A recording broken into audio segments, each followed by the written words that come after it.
Hello, I'm Peter James from Career Life Transitions, and today I'm with Dr. Susan Roberts. Dr. Susan Roberts assists us with our challenging HR activities and is one of the senior coaches at Career Life Transitions. So welcome, Susan.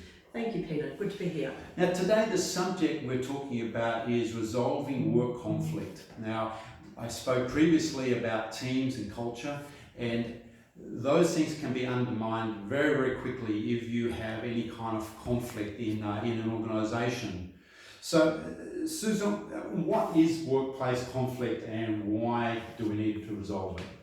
Right, so workplace conflict usually is not noticeable in the short term if it's just a bit of a dispute between one or two people. But if that conflict is becoming obvious to others and it's really starting to impact on the business and noticed by the business, that's what you would constitute as workplace conflict that needs resolution. Mm-hmm. And you would call somebody else in the business if you don't have probably the HR resources to deal with it, Yeah.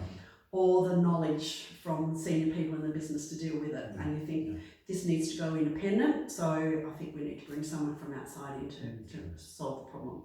But I mean, all conflict in business is not bad, is it?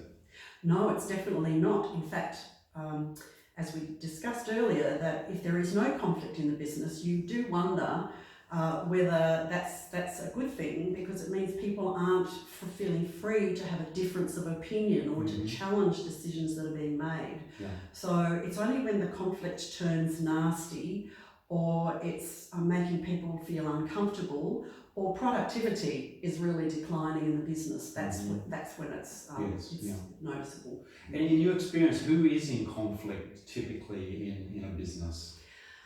Well, in my experience, I have found often it's not so much a peer thing, although that does happen, but it's where you have a supervisor and a subordinate, and the subordinate feels like they don't have the power to address the problem that's arisen, because the supervisor has what we call positional power, and so it goes on and on.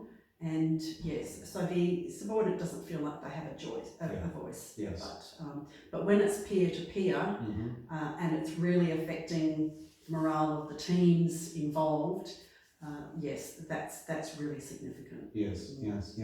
So I mean, just in basic terms, how do you go about resolving these kind of conflicts in an organisation? Right, so if I'm called in to an organisation to resolve a conflict that's been going on for some time, I will start the process by first of all interviewing or talking to the person that's called me in, what's their perception of the situation.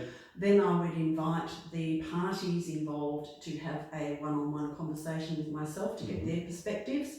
Because what we find in conflict, everyone has their own idea. Everyone has their own perception of what's going on. Yes, their own, what they say becomes the facts. That's right. Yes. And like in big worldwide conflicts, what happens is that you tend to depersonalise the other person. So in some of my resolutions, I will say to a party, if so-and-so was an animal, what would you describe them as? Oh, they're a lion, definitely a lion. Why do you think that they're a lion? And then you'll ask the lion, well, how would you describe? Oh, they're just a deer. So this is it. You forget that human element, that human connection, and it's your way of justifying why you don't like or why you are in conflict with somebody else. And I think we very quickly turn maybe even incompetence or misunderstanding into malicious behaviour when we start to, in other words, the other person is maliciously attacking me in some way, where it may not be malicious at all. Yes, it's those personal attacks that are really, really hard to deal with.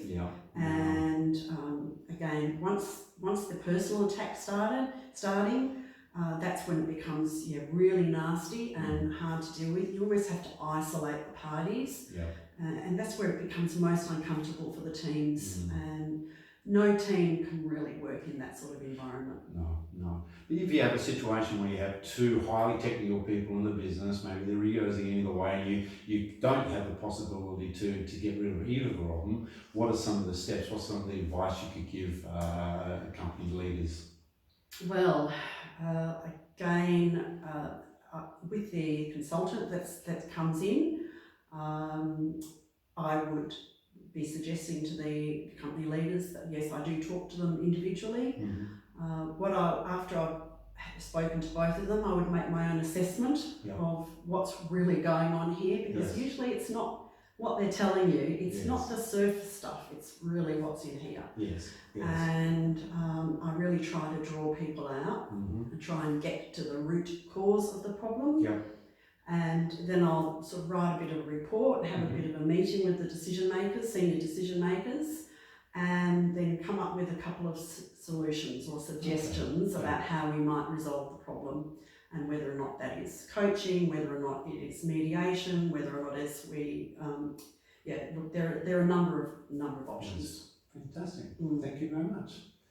That's all we've got time for today. Thank you, Dr. Susan Roberts, for your time. Thank you, Peter. Peter James from Career Life Transitions. Thank you.